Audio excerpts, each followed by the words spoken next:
अस्सलाम वालेकुम। Programme 11th our के साथ मैं सदफ अब्दुल जब्बार आपको खुश आमदेद कहती हूँ। और आज एक बड़ा ही अहम फैसला हुआ है जिसका ऐलान खुद वज़ीर आज़म ने किया, और वो ये है कि जो जारी लॉकडाउन है उसमें मरहलावार नरमी की जाएगी और ये मरहला जो शुरू होगा वो हफ्ते के दिन से होगा, यानी कल जुमा है, कल से नहीं बल्कि हफ्ते से शुरू होगा। और इसमें मुख्तलिफ फैसले किए गए हैं कि कारोबार को किस तरह चलाना है, और ख़ासतौर पर वो तबका, दिहाड़ीदार तबका, जिसकी वज़ीर आज़म शुरू से ही बात करते आए जब से हम कोरोना वायरस की सूरत हाल देख रहे हैं कि वो बहुत मुतासिर होगा। तो ये ज़रूरी है कि काम के लिए लोगों को बाहर निकलने का मौका दिया जाए। तो आहिस्ता आहिस्ता हम नरमी होते देख रहे हैं, लेकिन साथ ही कोरोना वायरस की सूरत हाल के हवाले से अगर हम आपको बताएं तो आज के जो फिगर सामने आ रहे हैं पाकिस्तान में, जनाब टोटल केसेस पाकिस्तान में जो हुए हैं कंफर्म केसेस कोरोना वायरस के, वो 24,892 हो चुके हैं। अगर हम डेथ की बात करें तो 591 डेथ हो चुकी हैं। सिंध में केसेस की बात करें 9,000 से ऊपर जा चुके हैं, पंजाब में भी 9,000 से ऊपर जा चुके हैं, बलूचिस्तान में 1,500 से ऊपर है, KPK में 4,000 के करीब हैं, इस्लामाबाद में 500 से ऊपर हैं, गिलगित बल्तिस्तान में 300 से ऊपर है, जबकि आज़ाद कश्मीर की बात करें तो वहाँ पर 76 केसेस हैं। यानी कि दिन ब दिन इन केसेस में इजाफा हो रहा है। और एक चीज़ जो हमें पैटर्न दिख रहा है, जो हम बाकी कंट्रीज से भी देख रहे हैं, वो ये है कि we are not doing enough testing for various reason, because हमारे पास वो कैपेसिटी इतनी नहीं है, हमें बाहर से किट्स मंगवानी पड़ती हैं, बहुत सारी सूरत हाल है। लेकिन अगर दीगर कंट्रीज़, अगर हम बड़ी अमेरिका की बात करें, कनाडा की बात करें, अगर वो लॉकडाउन में नरमी की बात कर रहे हैं तो उनके पास मॉनिटरिंग का एक सिस्टम है, वो है टेस्टिंग, वो मैट्रिक्स है जिसकी बुनियाद पे ये फैसले लिए जा रहे हैं कि अब हमें लॉकडाउन करना चाहिए कि नहीं, जैसे जर्मनी की बात की। और अगर मैं कोरोना लॉकडाउन के हवाले से और उसमें जो खात्मे के और नरमी के हवाले से बात करूँ तो जो WHO के डायरेक्टर जनरल हैं टेड्रोस, वो कहते हैं कि इस वक्त नरमी उस वक्त करें जब केसेस की तादाद यानी नंबर्स गिर जाएँ, उस वक्त ना करें जब नंबर्स ऊपर जा रहे हैं। लेकिन क्या फैसला हुआ है पाकिस्तान में? फैसला इत्तेफाक राय से हुआ है, ज़ाहिर सूबों की मुशावरत से, तमाम लोगों को जो कि स्टेक होल्डर्स हैं उनको ऑन बोर्ड लेकर वज़ीर आज़म ने क्या कहा, ज़रा वो देख लेते हैं, फिर गुफ्तगू का आगाज़ करते हैं। गेस्ट हमारे साथ है, उनका तारुफ करा देती हूँ। नबील कबूल साहब, रहनुमा पाकिस्तान पीपल्स पार्टी। अता तारर साहब ने हमें ज्वाइन किया, डिप्टी सेक्रेटरी जनरल पाकिस्तान मुस्लिम लीग नून। और वलीद इकबाल साहब, सेनेटर, रहनुमा पाकिस्तान तहरीक इंसाफ। तो अता तारर साहब, पहले आपसे आगाज़ कर लेती हूँ। ये जो फैसला हुआ है, ज़ाहिर है आप लोग हुकूमत करते आए हैं, इससे पहले डेंगू की सूरत हाल रही, लेकिन इस वक्त पेंडेमिक की सूरत हाल है और सारी दुनिया हैरान है, परेशान है, और नई नई बातें रोज़ाना सामने आती हैं। कैसे इस मामले को डील करें, साथ में डूबती मईशत को कैसे संभाला दें, ये फैसला कैसा है, कैसे देखते हैं साहब? बहुत शुक्रिया जी। सदर साहब, प्रॉब्लम ये है कि हम पहले दिन से कंफ्यूजन का शिकार रहे हैं।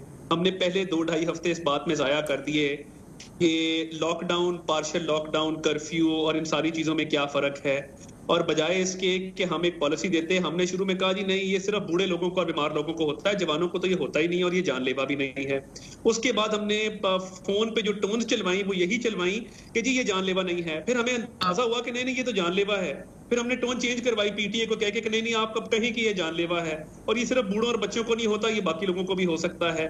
फिर आपने कहा कि जी ये गर्मी में जाके मर जाएगा, खत्म हो जाएगा। फिर उसको भी डिनाई किया, बिकॉज यू सी WHO के स्टैंडर्ड अपने थे, और वजीर आजम साहब टीवी पे आके एक कंफ्यूज पॉलिसी दे रहे थे। हम ना पार्शियल लॉकडाउन की तरफ गए, ना स्मार्ट लॉकडाउन की तरफ गए, हम सीधा कंफ्यूज लॉकडाउन। अच्छा, आपको इसी पॉइंट पे रोको सर, क्योंकि आपकी आवाज में थोड़ी सी प्रॉब्लम आ रही है, क्योंकि हम सबको बताया सोशल डिस्टेंसिंग की वजह से आप भी ज़ाहिर है हमें वीडियो लिंक के थ्रू हमारे साथ कनेक्टेड हैं, आपकी आवाज़ से करते हैं। आपने कहा कि हम स्मार्ट लॉकडाउन के बजाय कंफ्यूज लॉकडाउन की तरफ गए, इसी पॉइंट से आपकी बात उठाऊंगी। नबील कबूल साहब, सिंध और वफाक में हमने बड़ी इस मामले पर अक्सर बहस और तकरार देखी है। जो वो मेजर जो लेते हैं आप उनसे इत्तेफाक नहीं करते, जो आप स्टेप लेते हैं वो आपसे अक्सर इत्तेफाक नहीं करते। हालिया जो फैसला है, ज़ाहिर है तमाम स्टेक होल्डर्स को ऑन बोर्ड लेकर भी किया गया है, और सूबों को आज़ादी भी है कि वो अपने तौर पर इख्तियार कर सकते हैं, जैसे कि आपने किया भी सिंध में। कैसा फैसला है? देखिए, मैं समझता हूँ कि प्राइम मिनिस्टर का फैसला है, और प्राइम मिनिस्टर ने जो लॉकडाउन के हवाले से फ़ैसला लिया है, आज का ये फैसला ये पहले दिन से जो है प्राइम मिनिस्टर साहब चाह रहे थे कि लॉकडाउन जो है ना हो, और आपने देखा कि जब सिंध में लॉकडाउन हुआ तो उसके 8 घंटे बाद जो है वो KPK में हुआ, उसके 16 घंटे बाद पंजाब में हुआ, और इस तरीके से बलूचिस्तान में उनको भी लॉकडाउन करना पड़ा।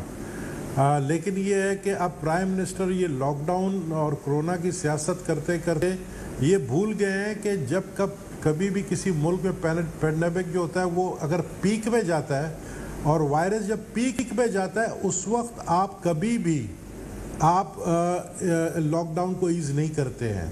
आप उस वक्त लॉकडाउन को ईज़ अगर आपने किया तो उसके रिपरकशंस जो है वो बड़े ख़तरनाक हो। इस वक्त आपका पीक पे जा रहा है, आप देखें रोज़ाना 2-2 हज़ार पेशेंट्स आ रहे हैं, 2-2 हज़ार वायरस जो है वो लग रहा है।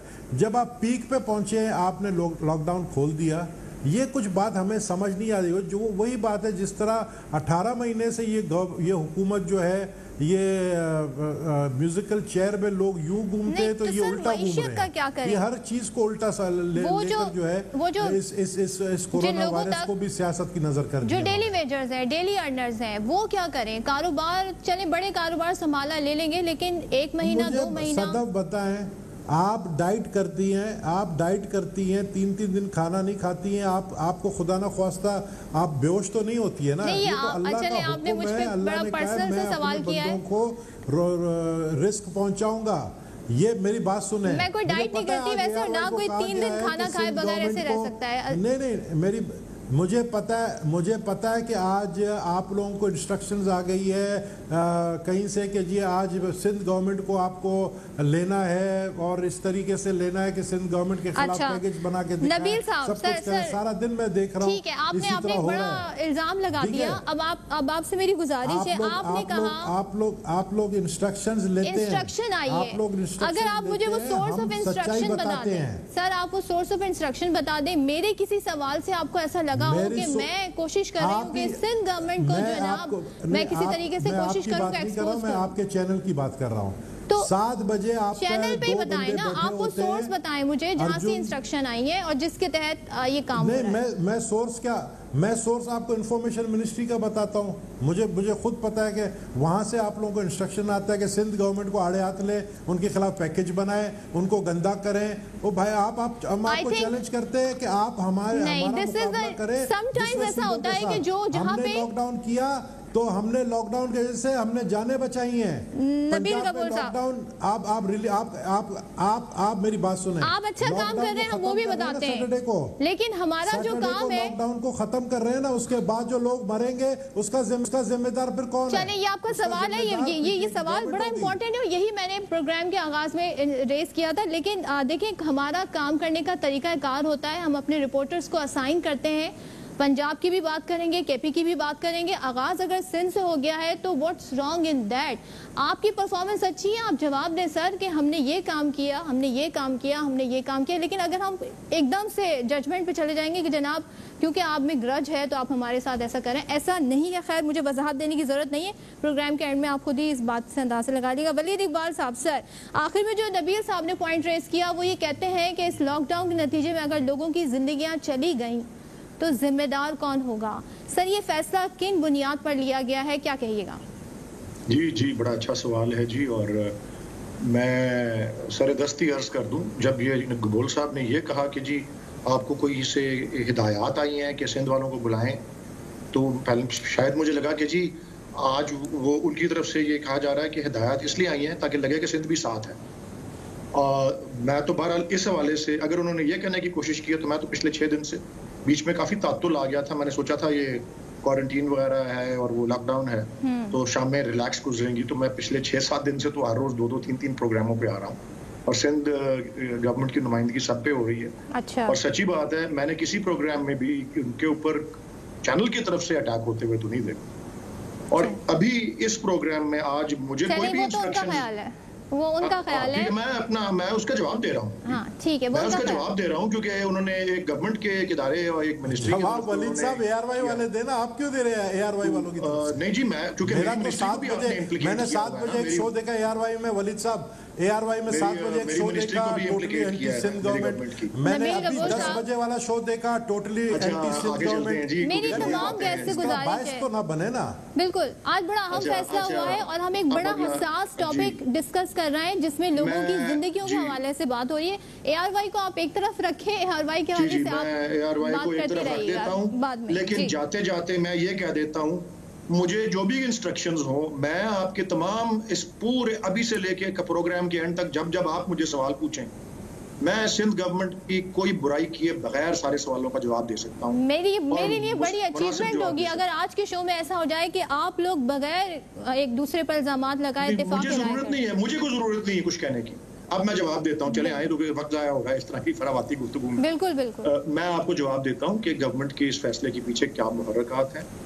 पहले दिन से प्राइम मिनिस्टर की और गवर्नमेंट की बड़ी क्लियर पोजीशन इस चीज पे है कि एक कुली लॉकडाउन, या जिसको एक कामिल लॉकडाउन कहते हैं, जो एक मुकम्मल एक तरह का कर्फ्यू होता है, सब कुछ बंद, यहाँ तक कि अब और कुछ मुल्कों ने किया भी है, या कि बाहर निकलने वाले के ऊपर ऐसी भी कार्रवाई भी अगर पड़नी पड़ जाए बिल आखिर कि गोली भी चलानी पड़ जाए तो वो भी उसका हिस्सा है। ऐसा किसी तौर पे भी गवर्नमेंट की पॉलिसी का हिस्सा नहीं था। गवर्नमेंट पहले दिन से इसके खिलाफ थी और ये जरूर था कि एक ऐसे लॉकडाउन जो जुज़वी हो और जिसमें पाबंदियां हो। और मैं आपको बता रहा हूँ, मैं लाहौर में रहता हूँ, मैं पंजाब में पिछले 2.5 महीने, और मैं इधर इस शहर से बाहर और घर से बाहर भी हार्डली निकला हूँ। पहला जो 2 हफ्ता था वो अच्छा खासा स्ट्रिक्ट था, दबा के स्ट्रिक्ट मैंने भी देखा है। मैंने अपने ड्राइवर को कहीं भेजा कोई चीज लेने के लिए, उन्होंने उसको पकड़ लिया और उसको बकायदा कोई जुर्माना देना पड़ा, सारा कुछ वो जी सब जगह हुआ। शुरू में ये काफी स्ट्रिक्ट था, फिर आहिस्ता आहिस्ता जो वो लॉकडाउन भी था उसको भी नरम किया। लेकिन अब एक इंडस्ट्री से शुरू करके जो वो उसकी है कंस्ट्रक्शन की, फिर और जो अपना छोटे बिजनेसेस हैं, छोटे बाजार हैं, छोटी मार्केट्स हैं, और ऐसी कारोबार जिनके दिहाड़ीदारों की जिंदगी पे असर पड़ता है। क्या इससे कुछ खतरात अगर हुए, किस लोगों की जिंदगी अगर स्टेक पर आ गई? मैं अभी आपको अर्ज मजीद भी करता हूँ, और ये इत्तेफाक की बात है कि आज ही या वो हेल्थ मिनिस्टर थे या असद उमर साहब थे, वो आज ऑन एयर ये कह रहे थे दुनिया भर को, पाकिस्तान भर को, कि अगर हम चाहते तो हम भी अपना 14 दिन मुसलसल सबको बंद कर देते, निकलना ही ना देते और ये खत्म हो जानी थी। लेकिन वो नहीं किया, बिकॉज उसकी वजह यही है, जिस तरह मैं रिपीटेडली कहता हूं, कि हम एक तनी हुई रस्सी पे गामजन है, टाइट रोप के ऊपर। एक तरफ तवाजुन ये रखना है कि एक तरफ जाने बचानी है वबा से, दूसरी तरफ जाने बचानी है जाने से बचेंगी इस स्टेप से, गुर्बत और भूख से, गुर्बत और भूख से जो जाने हैं वो भी बचानी है। अच्छा, ये वो फैसला था, इसके पीछे ये था। अच्छा, अब इसके साथ साथ मैं एक ये बात, अगली बात जो मैं कहने जा रहा हूँ, उससे पहले ये जरूर मैं इजाफी इब्तिदा में बात कर दूं।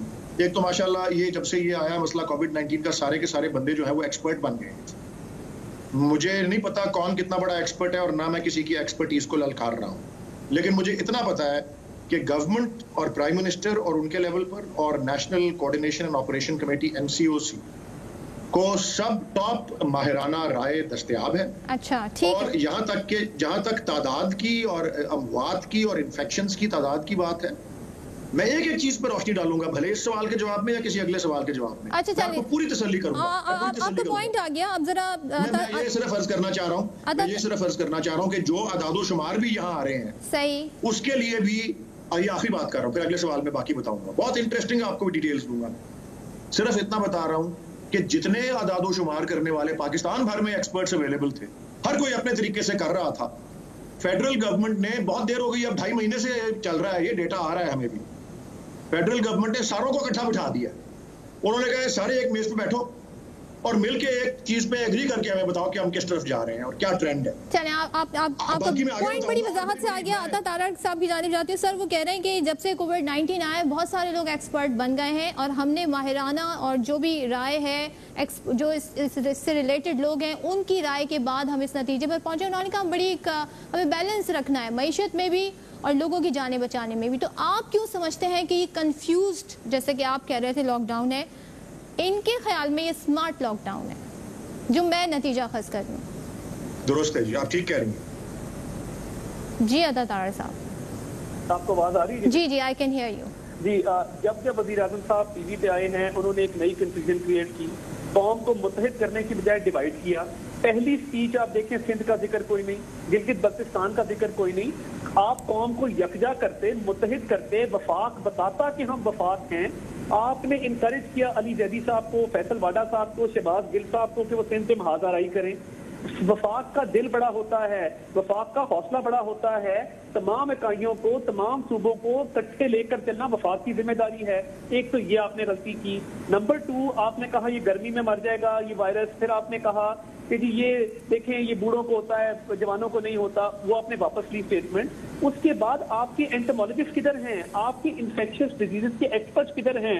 आज सदर साहिबा, आप पिछले 2 घंटे टीवी का प्राइम टाइम उठा के देख लें, डॉक्टर ताहिर शमसी से लेके, डॉक्टर सईद अख्तर से लेके, आप जिस मेडिकल, डॉक्टर कैसर सजाद से लेके, आप जिस मेडिकल एक्सपर्ट को पूछें, वो हाल दुहाइयां दे रहे हैं, मिन्नते कर रहे हैं, हाथ जोड़ रहे हैं। अभी रॉयटर्स की खबर है इस वक्त एज वी स्पीक, उन्होंने कहा है कि जनाब Pakistan eases lockdown amidst peak, यानी पीक के अमिड आपने लॉकडाउन ईज कर दिया। पिछले 24 घंटे के जो केसेस हैं और अमवात हैं वो हाईएस्ट नंबर है जो अब तक हुआ। और एक और बात बता दूं, WHO से क्या मशवरा किया गया? आपकी जिम्मेदारी बनती है कि आलमी इदारा सेहत से आप पूछते कि हमने क्या करना है। आलमी इदारा सेहत ने इस ईज ऑफ लॉकडाउन को मुस्तरद कर दिया है। लेकिन ठीक है, वो जो दूसरी हकीकत बयान कर रहे हैं अब, क्योंकि फैसला तो हो गया है। कंक्लूड कर लूं जी, मैं अगर कंक्लूड कर दूं, वो मईशत, वो तबका जो बाहर नहीं निकल पा रहा, जिन तक राशन भी नहीं पहुंच पा रहा, उनके लिए फिर क्या किया जाए अगर नरमी मरहलावार ना की जाए? मैं उसी तरफ आ रहा था। देखिए, आलमी इदारा सेहत ने कहा कि आपके 83% केसेस जो हैं वो लोकली ट्रांसमिटेड हैं, जो बाहर निकलने से, मेल मिलाप से, एक दूसरे से इंटरेक्शन से बड़े हैं, वो बाहर से नहीं आए। और 83% का मतलब है जो पीक आई है वो लॉकडाउन में इन्फोर्समेंट ना होने की वजह से आई है। सड़कों पे रश, गली मोहल्लों में रश, दुकानें बंद, कारोबार बंद, फैक्ट्रियां बंद, मगर बाहर ट्रैफिक उसी तरह चल रही है, लोग आ जा रहे हैं, आमदोरफ्त है। मुझे तो लाहौर में किसी ने नहीं रोका, मैं इस्लामाबाद गया, मुझे इस्लामाबाद किसी ने नहीं रोका, किसी ने नहीं पूछा भाई कहाँ से आए हो, कहाँ जा रहे हो, बाहर निकलने का मकसद क्या है। ये अच्छी इन्फोर्समेंट थी। अब आ जाएं इसके हल की तरफ। हमने लाहौर में और बाकी शहरों के अंदर बाकायदा राशन का एक प्रोग्राम बनाया। मैं खुद निकला रहा डिस्ट्रीब्यूशन के जो मैकेनिज्म था उसको मॉनिटर करने के लिए। आपने पंजाब में यूनियन काउंसिल्स का इंतजामी टियर जो था वो खत्म कर दिया। आपके पास 2 लाख पोलियो वर्कर है पूरे पाकिस्तान में। आपके पास लेडी हेल्थ वर्कर्स हैं 50,000। आपके पास एक फौज जफर मौज है लोकल गवर्नमेंट डिपार्टमेंट के एम्प्लॉइज की। आपने टाइगर फोर्स बनाई कि वो राशन देंगे और वो सारी चीजों को मॉनिटर करेंगे। वो जब खड़ी हुई तो साथ ही आपने लॉकडाउन ईज कर दिया। अवेयरनेस कैंपेन कहाँ पे है? आपने ट्रेडर्स को क्यों ना एंगेज किया?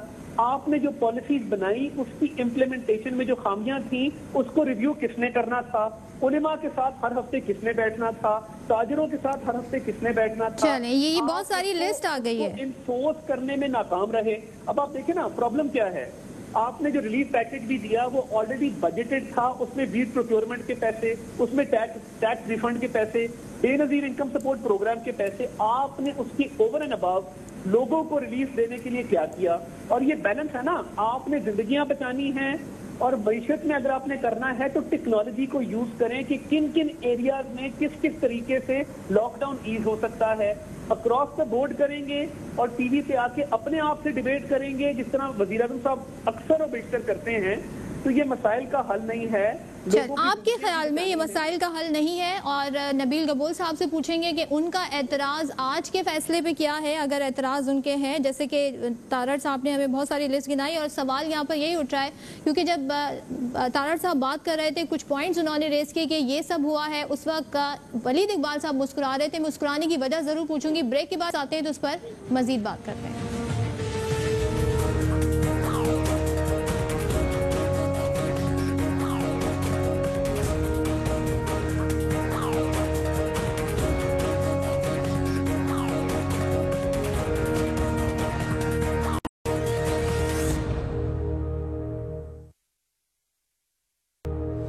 Welcome back once again. Nabeel Gabol साहब, सर क्विकली आप क्या कहेंगे, एतराज़ात क्या हैं? लेकिन हम सिंध में भी तो देख रहे हैं कि नरमी थोड़ी बहुत लॉकडाउन में वहाँ पर भी है, लोग बाहर निकल रहे हैं और बल्कि काफ़ी रश है, अगर आप सड़कों पे जाएं तो कहीं नहीं लगता कि लॉकडाउन जैसी सूरत हाल है। नहीं, बिल्कुल ये बात सही है आपकी। ट्रैफिक में लोग मानते नहीं हैं, निकल आते हैं। ट्रैफिक में तो रश बिल्कुल है, हर पूरे पाकिस्तान में है। लेकिन जब लॉकडाउन का असल मकसद क्या था कि रेस्टोरेंट्स बंद हों, पार्क्स बंद हों, दुकानें बंद हों, बार्बर शॉप्स बंद हों, ये लॉकडाउन था। अब वो हम मतलब मैं आपको बताऊं, मैं भी अभी एक रेस्टोरेंट से आ रहा हूँ, ठीक 10:02 में पुलिस आ गई और उन्होंने कहा जी ये शटर बंद कर देने। मतलब इतनी सख्ती है हमारे पास। अच्छा। तो बात यह है कि अगर आप सारे रेस्टोरेंट्स भी खोल देंगे, आप स्टोर्स खोल देंगे, दुकानें खोल देंगे, तो आपकी बात सही है। ठीक है, इमरान खान को फिक्र बहुत है कि जी डेली वेजेस जो है ये बेचारे कहाँ जाएंगे, पॉवर्टी रेट इतनी नीचे गिर गई है। मैं समझता हूँ कि देखें, आप अपने लोगों को, कौम को फिलहाल जो है ना भूख से तो बचा सकते हैं, आप बाद में पैकेज दे सकते हैं डेली वेजेस को, लेकिन खुदा ना ख्वास्ता ये जो कोरोना अगर इस तरह फैला जिस तरह अभी शुरू हो गया है। आपको पता है कल से अब तक 2700 केस हुए हैं सिर्फ सिंध के अंदर, जो कि लेकिन मसला ये है नबील साहब, अवाम भी बाहर निकल रहे हैं, वो इस आज के फैसले को भी सराहा रहे हैं और अवाम खुद से निकलना चाह रहे हैं। उन तक ये हकाइक जो आप बता रहे हैं वो क्यों नहीं पहुंच रहा है, वो क्यों नहीं डर रहे हैं? क्योंकि दोनों तरीके से कोऑपरेशन होगी तो हम इस पे बेहतर लॉकडाउन की तरफ बढ़ सकेंगे। नहीं, ये जिस तरीके से रफ्तार से ये अब ये पीक से पे जा रहा है, मैं समझता हूं कि अगर ये लॉकडाउन जिस तरीके से सैटरडे को खोल रहे हैं लॉकडाउन, मैंने पहले ही कहा भाई इस लॉकडाउन का क्यों वफाकी हुकूमत का फैसला है, ठीक है जी खोल देते दुकानें, बाद में लोग जो मरेंगे वो सारा का सारा जिम्मेदार जो है प्राइम मिनिस्टर साहब होंगे, पीटीआई की गवर्नमेंट होगी कि उन्होंने लॉकडाउन खोल दिया। ये आज 2-2, 2,500 हज़ार पे है नंबर्स, कल को ये 24 घंटे में 10-10 हज़ार का नंबर्स पे हो जाएगा खुदा न ख्वास्ता, फिर हम किस तरह कंट्रोल करेंगे? अभी 3 दिन पहले आप देखें, हम कोताही है हमारी, हम मानते हैं। 3 दिन पहले एक डॉक्टर जो है उसको वेंटिलेटर के चक्कर में वो निकला और उसको जो है वो वफात पा गया। हालांकि वेंटिलेटर मौजूद थे लेकिन he didn't reach the right place, उसको वहां तक पहुंच नहीं सका। एक डॉक्टर को अगर इंफॉर्मेशन नहीं तो सोचे एक आम आदमी के पास कितनी मालूमात होगी। तो ये तो आप लोगों का काम है ना कि लोगों को अवेयरनेस देना, ये मालूमात देना। ठीक है, वैसे नबील कबूल साहब, मैं आखिर में आपसे पूछूंगी वो कौन सा रेस्टोरेंट जहाँ पर आप गए थे, क्योंकि मुझे तो कराची और सिंध में सारे रेस्टोरेंट बंद हैं। कामिल अली आगा साहब हमारे साथ हैं, काफली के सीजन रहनुमा हमारे साथ। सबवे पे, अच्छा सबवे कह रहे हैं, ठीक है, मैं सबवे पे गया था। We better not to take the name of brands. Kamil Ali Agha साहब अस्सलाम वालेकुम। जी वालेकुम सलाम। सर मैं आपसे बताएं, अब आप खुद ही मुझे ऑप्शन दे दें कि पहले मैं आपसे नैब की से रिलेटेड सवाल पूछूं या जो आज फैसला हुआ है उससे रिलेटेड पूछूं, किसका जवाब आप पहले देना चाहेंगे? ये ऑप्शन आपके पास है, आप एंकर पर्सन हैं और पूरी पावर आपने अपनी पहले बता दी है। हाँ। मैं समझता हूँ कि आपके पास पूरे इख्तियारात हैं, जो मर्जी सवाल करें मैं इंशाल्लाह उसका जवाब दूं। चलें, ये दैट्स द स्प्रेड। तो सर ये बताएं कि ये मौक़िफ़ चेंज नहीं हो गया कि जब अपने ऊपर मामला आया तो फिर नैब पॉलिटिकल इंजीनियरिंग का इदारा हो गया, जबकि ये वही नैब है जब परवेज़ मुशर्रफ साहब के दौर में जब आप हुकूमत का हिस्सा हुआ करते थे तब ये जो भी काम करता था ये सही होता था और अब तक भी सब कुछ सही होता रहा, लेकिन जब बारी आई अपनी तो नैब आंखों में खटकने लगा। Is it that simple? सदर दैट सिंपल नहीं है।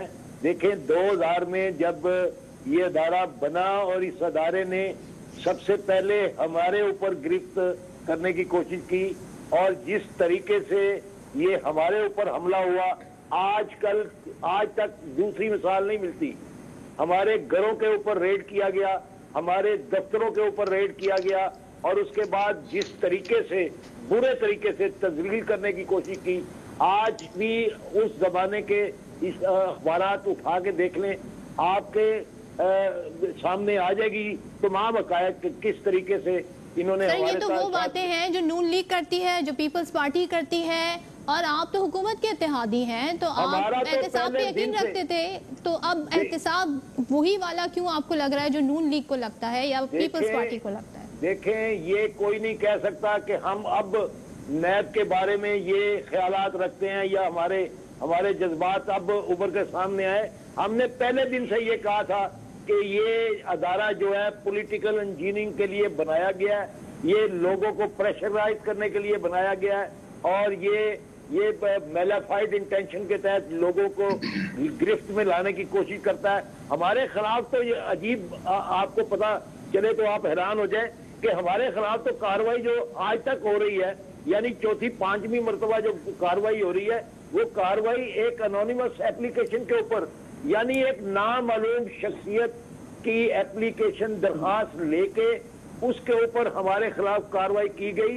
और ये कानून और आयन इस बात की इजाजत नहीं देता, इस अदारे के दायरा इख्तियार में नहीं है कि वो एनोनिमस एप्लीकेशन के ऊपर कार्रवाई करे, एक मरतबा करे, वो उसके बाद इंक्वायरी करने वाले ये लिख के दे दें कि जी इसके अंदर कुछ नहीं है, कोई शवाहद नहीं है और ये काबिले दखल अंदाजी नहीं है। लेकिन चले सर, ये आपने कहा, लेकिन कोई क्यों चाहेगा? अगर केस जेन्युइन नहीं होगा तो जाहिर है आप तो अदालत भी चले गए हैं, मामला आगे नहीं बढ़ेगा। लेकिन आपने जो शक के तीर चलाए हैं नामालूम लोगों की जानिब से, हमारे खिलाफ साजिश हो रही है, सियासी इंजीनियरिंग हो रही है, किसकी जानिब आप इशारा करें? अगर हम देखें तो आप इस वक्त पंजाब में हुकूमत का हिस्सा हैं, उनके साथ मामलात आपके अच्छे बज़ाहिर नजर आ रहे हैं, तो कौन ये करेगा? और नैब तो अपने तौर पे कार्रवाई करता है। नहीं, अगर हमें ये पता होता कि ये कौन शख्सियत है और कौन अपना अथॉरिटी है जो हमारे खिलाफ ये कार्रवाई कर रही है, तो हमें अदालत में जाने की जरूरत नहीं थी। कि हम अल्हम्दुलिल्लाह इतनी हिम्मत रखते हैं कि उसके गले लगते, हम उसके ऊपर अटैक करते, हम पॉलिटिकली इतने मैच्योर हैं कि उसके साथ सियासी तौर पर भी निबड़ लेते। लेकिन हमने तो किसी को स्वाय नैब के किसी को पार्टी नहीं बनाया। लेकिन क्वेश्चन उठते हैं, सवालात तो उठते हैं, सवालात पब्लिक के अंदर भी उठते हैं, पॉलिटिकल लार्की के अंदर भी उठते हैं, और जो लोग सोच समझ रखते हैं वो भी सवाल करते हैं कि ये क्या कुछ हो रहा है, क्या हो रहा है। ये तो हमारा वर्षन शुरू से था कि ये पॉलिटिकल इंजीनियरिंग के लिए ये अदारा इस्तेमाल हो रहा है। और आज तक मैं समझता हूँ कि अगर बेनजीर दौर के अंदर हमारे खिलाफ कार्रवाई होती रही तो हम ये समझ सकते थे कि उनके साथ हमारी मुखालफत है। अगर नवाज शरीफ साहब के दौर में हमारे खिलाफ कार्रवाई होती रही और बड़ी शिद्दत के साथ होती रही, हमने उस वक्त भी ना बेनजीर साहबा का नाम लिया, ना नवाज शरीफ साहब का नाम लिया, हम इस अदारे को ही हदफ बनाते रहे। आज भी हमने इसी अदारे को हदफ बनाया और उसी से जवाब लेने के लिए हम अदालत में गए हैं, क्योंकि अजियत बढ़ गई है।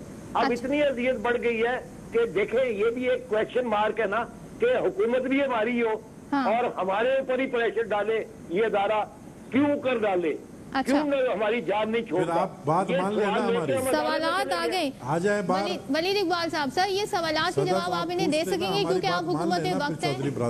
बिल्कुल जी, उनको अच्छा ऑफर दे सकता हूं। आपने तो मुझे अभी कोरोना वाले सवालों के जवाब नहीं देने दिए, तो इसकी नौबत कब आएगी? सर वो जिस मैंने उनसे पूछा वो किस उन्होंने मुझे इख्तियार दिया, मैं अब आपसे ये सवाल पूछ लेती हूँ। सर अगर आप मुझे इख्तियार देते हैं कि मैं सवाल पूछ लूँ, जी जी, क्या कहिएगा? वो कह रहे हैं हमारी ये तो पॉलिटिकल इंजीनियरिंग हो रही है, आपकी हुकूमत है, आप शफाफ एहतसाब की बात करते हैं, तो ये सवालात फिर आपके इत्तेहादी उठा रहे हैं, ये जरा सा एक परेशानी की बात है, काफी परेशानी। अभी चाहता हूँ आपने थोड़ा सा मेरे लिए थोड़ा सा वक्त मुकर्रर किया होगा ना ये गुफ्तगू करने के लिए इस वक्त, तो मैं चाहता हूँ कि शुरू में उसमें मैं कोरोना एड्रेस कर दूं ताकि उसमें सारी बातें हो जाएंगी, बिल्कुल शुरू में, और ज्यादा लंबा होगा भी नहीं। और मैंने कहा था ना कि बगैर किसी के ऊपर हमला किए हुए मैं सीधी बात। बिल्कुल सर, आप जल्दी अगर कह दें क्योंकि टाइम नंबर एक किसी ने इस बात से इनकार नहीं किया कि किसी ने इस बात से इनकार नहीं किया कि अभी कोरोना की पाकिस्तान में पीक जो है वो नहीं खत्म हुई, और बाकी मुल्कों ने पीक के बाद इसको जब वो कम होने शुरू हुए मरीज तो उन्होंने खोलने शुरू किया, इसका किसी ने इनकार नहीं किया, ये सब एतराफ कर रहे हैं, ये जानते हैं सब। नंबर 2, ये जो गवर्नमेंट ने इकदाम लिया है इकोनॉमी को खोलने का जुज़वी तौर पे और मराहिल में, ये एक अपना रिस्क इसमें एलिमेंट जरूर है, रिस्क जिसको आप उर्दू में कहेंगे एक खतरे की एलिमेंट। लेकिन तीसरी बात, इसको आप अंग्रेजी में कहेंगे ये कैलकुलेटेड रिस्क है, सोची समझी हुई रिस्क है, क्योंकि तमाम डेटा सामने है। गवर्नमेंट ने अपने पूरे इक़दामात जो हैं वो 2.5 महीने में लिए हुए हैं, अस्पतालों में इजाफा हुआ है, क्वारंटीन सेंटर्स में इजाफा हुआ है। जहां hope you are right. मेरी भी पूरी अदादो शुमार सुन ले सर। अदादो शुमार टेस्टिंग से आते हैं, हमारे यहाँ इनफ टेस्टिंग हो रही है, क्योंकि हम जिन कंट्रीज का जिक्र कर रहे हैं वहाँ पे टेस्टिंग बहुत हो रही है। एंड आई होप कि आपकी अदादो शुमार सही हो, आपके एक्सपर्ट सही हो, ताकि जानी नुकसान ना हो। मैं तो कह रहा हूँ जाया हो जाएगा वक्त अगर आप मुझे बोलने नहीं देंगी। मैं ये कह रहा हूँ कि जहाँ शुरू में हार्डली 2 लैब्स भी नहीं थी, अब पूरे पाकिस्तान में 7 चलिए सर, आपको पॉइंट आ गया ना, अब ये फैसला भी हो गया। आप अभी बात पूरी सुने।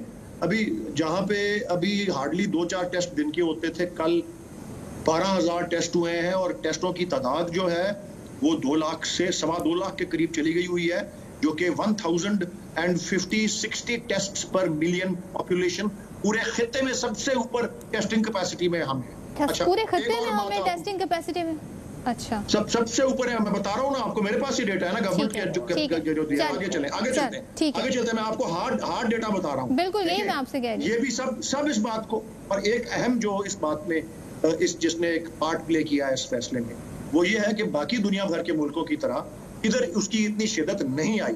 इस 2,000, 4,000, 20,000, 30,000 अल्लाह का करम है। अब जरा नैब नहीं, अल्लाह का शुक्र है, अल्लाह का शुक्र है। किसी ने ये कहा कि नैब से बढ़ता टेम्परेचर जो आपकी इत्तेहादी पे चला गया है, जरा उस पे भी बात कर लेते हैं, उस बढ़ते टेम्परेचर। मैं तो किसी को बुरा कह नहीं रहा। आप पूरी मेरी प्लीज बात सुन ले, जितनी जल्दी मुझे सर आप ही इतनी देर से गुफ्तगू कर रहे हैं, आपकी बात मैं कह रहा हूँ ना, अगली बात सुने तो सही ना। तो इतनी हम बात नहीं हुई, किसी ने उसकी कोई वजह बयान नहीं की कि जी गर्मी की वजह से है या ह्यूमिडिटी की वजह से है, लेकिन जो डेटा है 2.5 महीने का वो सामने है सबके। इसकी वजह से सोचते समझते हुए आपने सोच समझ के फैसला किया। मेरी बात तो सुन ले जी। आखिरी बात मैं आपको अर्ज करूं, इसे भी कल चेक कीजिएगा। आखिरी बात मैं कर रहा हूँ इस पे, क्योंकि क्या ये फैक्टर्स हैं जिनको सोच समझ के किया है। देखें, जहां पे ये इसका सबसे बड़ा नुकसान और खतरा वहां आया है जहां पे जवाब दे गया लोगों का हेल्थ का इंफ्रास्ट्रक्चर, सेहत का निजाम, इतना बोझ पड़ा उसमें। आज के मैं डेटा दे रहा हूँ, ठीक है, हम इसके असरात देखेंगे। और पाकिस्तान में ना आप नोट यार प्लीज सुन तो लें भाई, मैं कह रहा हूँ पूरे पाकिस्तान में इस वक्त जितने बेड्स हैं, सर हमारे पास टाइम नहीं है क्योंकि बाकी गेस्ट भी हैं, वो भी अपनी कंट्रीब्यूशन इसमें करना चाहेंगे प्रोग्राम में। मैं ये कह रहा हूँ कि पाकिस्तान भर में जितने बेड्स हैं कोरोना के इस वक्त मुख्तस किए गए पूरे पाकिस्तान में, क्या आपको इस बात का इल्म है कि उसमें सिर्फ 25% ऑक्यूपाइड है? चले आपने मुझे वो सारी बातें बता दी जिसकी बुनियाद पर आपने ये फैसले लिए। आपने ये फैसला हो भी गया है। देख के और SOPs बना के ये कर रहे हैं, इसलिए सोच समझ के कर रहे हैं। मैं ये कर रहा हूं कैसे ही हो और इन SOPs पर अमल भी हो। चेक करें ये डेटा जो है, ये डेटा चेक हो जाएगा। बिल्कुल बिल्कुल सर कामिल अली आगा साहब के सवाल का अगर जवाब, अगर कल को डिफिकल्टी आती है, प्लान भी बना हुआ है। आप अपने इत्तेहादी की शिकायत के साथ खड़े हैं या नैब के साथ खड़े हैं इसको एड्रेस करने की? चलें, अच्छा ठीक है, आप मेरी बात नहीं सुनना चाह रहे हैं। अता तारड़ साहब की बात आप सुन सकेंगे। I hope you have that much patience. अता तारड़ साहब को आपने सवाल गद्दम किया था, वो जवाब चीनी दे रहे थे, उनसे आज के फैसले का पूछे। आप में इतना पेशेंस आई होप के होगा कि आपने जितनी गुफ्तगू की है आप दूसरों को भी मौका दें। मैं तो कह रहा हूं कि आज के वलीद इकबाल साहब सर, तनकीद करें, you are the part of the government, you are representing the government. क्या जरूरत है? आप अगर सबको साथ लेके चलें तो सर सब अपनी बारी में बात कर सकेंगे। नहीं जी, ये भी मैं क्या दूं, मेरी ये भी अर्ज सुन लें कि आज असद उमर साहब ने मौका दे दें। असद उमर साहब ने ये दुरुस्त कहा है कि प्राइम मिनिस्टर चाहते हैं तो अपने इमरजेंसी पावर्स आर्टिकल 230, 233, 234 कॉन्स्टिट्यूशन के नीचे मुसल्लत कर सकते थे।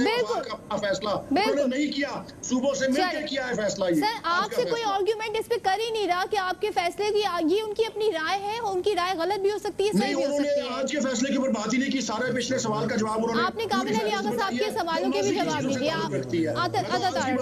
तारड़ साहब, वलीद इकबाल साहब, इनफ, ओके जी। प्लीज इलेक्टेड लोगों के साथ बुलाया करें जी, अनइलेक्टेड लोगों के साथ मैं बात ही नहीं करना चाहता जी। आपको अगर कोई प्रॉब्लम है तो मैं अपनी आपको हल्के की हिस्ट्री भी बता देता हूँ और फैमिली हिस्ट्री भी बता देता हूँ, शायद आपको पता नहीं है। कैसे जीतने, प्लीज पर्सनल कमेंट से रिफ्रेन कीजिएगा। तो आप भी जिस हल्के से इलेक्ट होते रहे हमें सब पता है कैसे होते रहे। Anyway, coming on to the topic जी, मैं सिर्फ ये अर्ज करना चाह रहा था कि नैब न्याजी गठजोड़ के हवाले से जो हम डे 1 से बात कर रहे थे, वो तमाम तर बातें अब जाके साबित इसलिए हो रही हैं कि अब तक मालूम जब्बा के केस पे कोई पेशरफ नहीं है। अब तक जुल्फी बुखारी साहब की जो फॉरेन प्रॉपर्टीज हैं, जो पैनामा पेपर्स में उनका नाम आया, ब्रिटिश वर्जिन आइलैंड्स के हवाले से असासों में इजाफा हुआ। सर चीनी स्कैंडल पे भी रिपोर्ट आ गई, IPPs पे रिपोर्ट आ गई, इनके अपने काबीना के लोग उसमें नहीं बैठे। हेलीकॉप्टर केस में कोई पेशरफ नहीं है। बीआरटी में इतना डिले किया गया, 100 अरब की बीआरटी में डिले किया गया कि केपी गवर्नमेंट स्टे पे स्टे ले रही है और दिन ब दिन उसमें वो बकायदा जो है वो एक्सटेंशन करवा रहे हैं। फिर उसके बाद आप देखें कि फॉरेन फंडिंग केस में 23 अकाउंट निकले। नैब ने पूछा, चीनी के स्कैंडल पे नैब ने पूछा, ऑपोजिशन रहनुमाओं को जब गिरफ्तार किया जाता है तो ये कहा जाता है कि जी इसलिए गिरफ्तार कर रहे हैं कि ये गिरफ्तार ना हुए तो शवाहिद मिटा देंगे। अब शवाहिद मिटाने की सकत क्या ऑपोजिशन के मेंबर्स में है या गवर्नमेंट के मेंबर्स में है? और जितने लोगों की बेल हुई पीएमएलएन में, जितने लोग नैब ने पकड़े, मीडिया ट्रायल किया, शहजाद अकबर साहब ने कागज लहराए, कोर्ट में नैब को सुर्खी का सामना करना पड़ा क्योंकि शवाहिद और सबूत देने के लिए थे नहीं। तो सर वो जो पब्लिक हुई चीनी स्कैंडल की report, Jahangir Khan Tareen closest friend of Imran Khan, उनका नाम भी सामने आया। खुसरो बख्तियार साहब काबीना में उनके रिलेटिव के हवाले से नाम सामने आया। उससे क्या एक्शन हुआ? हमें तो गिरफ्तार करते हैं 22 करोड़ की गंदे नाले पे और गिरफ्तार अभी तो हम पेंडेमिक की सूरत हाल में है। Do you think in future इस तरह के एक्शन जो आपकी जमात के साथ हुए उनके साथ भी होंगे? देखिए, एक तो ये है कि ये चीनी स्कैंडल के अंदर अभी तक कोई कार्रवाई अमल में नहीं आई। फरवरी में रिपोर्ट आती है, 24 मार्च को रिपोर्ट आती है, अप्रैल में कहते हैं फोरेंसिक्स करने। ये कौन सी रॉकेट साइंस है? आपको नहीं पता किस मिल में कितना स्टॉक है, आपको नहीं पता प्रोडक्शन कितनी थी, आपको नहीं पता कि कितना एक्सपोर्ट हुआ, डॉलर का रेट क्या था, किसने कितनी सब्सिडी ली, कहाँ एक्सपोर्ट हुई और लोकली किसने कितनी बेची, सारे आदादो शुमार मौजूद थे। अब ये टाइम दिया जा रहा है क्योंकि वजीर आजम ने ईसीसी में फैसला किया। अच्छा। और ईसीसी में जब फैसला हुआ तो वजीर आजम जिम्मेदार है। पता था शॉर्टेज होगी। अब नबील कबूल साहब से सर 2 मिलियन, मैं कंक्लूड कर रहा हूँ जी, 5.2 मिलियन टन चीनी जो है वो हर साल आपकी कंजम्पशन है। प्रोडक्शन भी उस साल जो थी वो 5.2 मिलियन टन की शॉर्टेज होनी थी। I am short of time sir, क्योंकि ये सारा जो है ये पॉलिटिकल विक्टिमाइजेशन है। आप भी इसे पॉलिटिकल विक्टिमाइजेशन कह रहे हैं। नबील कबूल साहब, बातें हो रही थी नैब में इस्लाहात की, तरमीम की, यहाँ पे बहुत सारी बातें आप साथ खड़े हैं इसमें, अगर तरमीम होनी चाहिए और किस नौयत की? नहीं, नैब की तरमीम के साथ साथ मैं 18 अमेंडमेंट की भी बात करना चाहता हूँ कि देखिए मेन इनका फोकस 18 अमेंडमेंट है इस वक्त, और इनको जो है मुस्लिम लीग नून को भी इन्होंने ऑफ़र की है कि जी हमें सपोर्ट करें, और फिर इनकी क्या बातचीत हुई है अता साहब ज़्यादा बता सकते हैं। इन्होंने हमें भी अप्रोच की, हमने साफ जवाब दे दिया कि 18 अमेंडमेंट पे कोई किसी सूरत पे हम बातचीत करने के लिए तैयार नहीं है।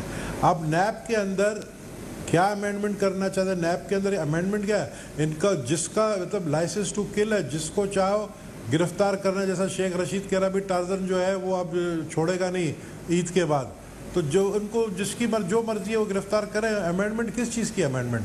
तो क्या चाहते हैं? यानी फुल पावर तो उनको दे दिया नैब को। अब नैब पीछे पड़ गई है चौधरी बरादरान की। अब चौधरी बरादर, मैं कामिल अली आगा साहब की बातें सुन रहा था, मैं ये सुना, मैंने कहा पहले दिन से मैंने चौधरी शुजात साहब को बताया, मैंने कहा देखें आप इनके अलायंस में तो आ रहे हैं, ये आपके साथ कभी सच्चे नहीं होंगे, ये पंजाब की हुकूमत आपसे ले जाएंगे, बाद में आप ही की जो है ना ये कुर्सी खींच लेंगे। आज भी वक्त है कि अगर चौधरी बरादरान सपोर्ट करें, ये सिर्फ ये पंजाब की हुकूमत चल रही है इनके वोट के वजह से, पीएमएल काफ के वोट की वजह से। मैं समझता हूँ नैब अमेंडमेंट कोई नहीं है, असल इनका जो फोकस है वो टारगेट जो है वो 18 अमेंडमेंट है, जिसपे ये कामयाब नहीं होंगे, इसकी ये कोशिश कर रहे हैं और इनको नाकामी होगी। ठीक है, ये एक बड़ा टॉपिक है 18 अमेंडमेंट के, होपफुली के अगर वक्त ने मजीद इजाजत दी तो इस पर आगे आने वाले दिनों में भी बात करेंगे। तमाम गेस्ट का शुक्र करना चाहूंगी। कामिल अली आगा हमारे साथ थे, अता तारड़ साहब थे, वलीद इकबाल साहब थे और हमारे साथ नबील कबूल साहब थे। आखिर में बस यही बात कि अगर इत्तेफाक राय से हम इस मामले पर आगे बढ़ें तो हम बेहतर तौर पे डील कर सकेंगे, क्योंकि कोरोना वायरस जैसी सूरत हाल इंतहाई हसास है और इस पर जितनी एजुकेशन, जितनी साइंटिफिक नॉलेज हो, जितनी टेक्नोलॉजी का यूज़ हो, उतना ही बेहतर हो सकेगा। यहाँ पर ब्रेक लेते हैं, ब्रेक के बाद वापस आएंगे।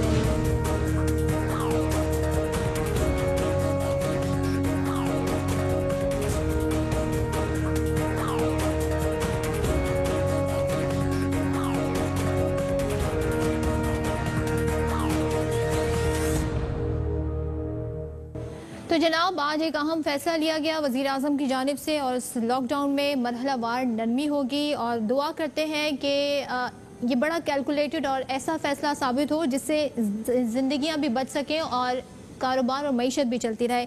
एक बात जो अहम है वो ये है कि इस वक्त जो अहम और कड़ा इम्तिहान है तमाम अगर मुल्कों में देखें तमाम हुकूमतों का वो उन SOPs पर अमल कराना है जो कि WHO की तरफ से है और जो कि एक स्टैंडर्ड प्रोसीजर अब बन चुका है कि आपने सोशल डिस्टेंसिंग रखनी है, आपने अपने हाथों को बार बार धोना है और आपने ये मेक श्योर करना है कि आवाम एक दूसरे से करीब ना हो, क्योंकि इसके वायरस के फैलाव को इसी तरह से रोका जा सकता है। इसकी अभी तक कोई वैक्सीन, कोई दवा, कोई इलाज इसका अभी तक दरियाफ्त नहीं है। वाहिद इसके एक रास्ता है बचने का, वो एहतियात है। इन SOPs पर किस तरीके से अमल होगा और क्या पब्लिक ट्रांसपोर्ट खोले बगैर मईशत के पहिया चल सकेगा कि नहीं, ये भी कुछ ऐसे सवालात हैं जो आने वाले वक्तों में इस पर फैसले होंगे। दूसरे ये कि आपने खुद ख्याल रखना है, ज़रूर मेक श्योर करना है कि आप अपनी सेफ्टी यकीनी बनाएं। और एक वर्ड है साजिश, हर चीज़ को साजिश ना सोचा करें, कभी कभी साइंटिफिक और रीज़न बहुत हेल्प करती है हमें डिसीजन लेने में। तो खुद अपना ख्याल रखें, अपनी ज़िंदगी को महफूज रखें।